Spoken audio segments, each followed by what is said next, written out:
ameno vanobatikana Bison Motors, Papa James, Shumba Fashions, ikati wasui mimi motieka aiwe vanoda kugarire matare vachasvike pakuti wasuwe kuharare nekuti ndozvandakabvire pamutare zvemagitare nyangwe vakati asipatare tombodzokera mubhaibheri ratinoverenga tiri mutemberi kana mambo jesu wakasvinurisa kofu wakati kutenda kwako kwakuponesa ngerimwe gore tichasangana ngerimwe gore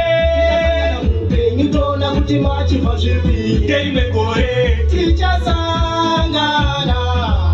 ngerimwe gore upenyu toona kuti machiva zviviri zvekuti tichapa tiri marombe hazvingambotitadzisa timbe zvekuti tichapa tisina kana mapanza hazvingambotitadzisa kuti tirire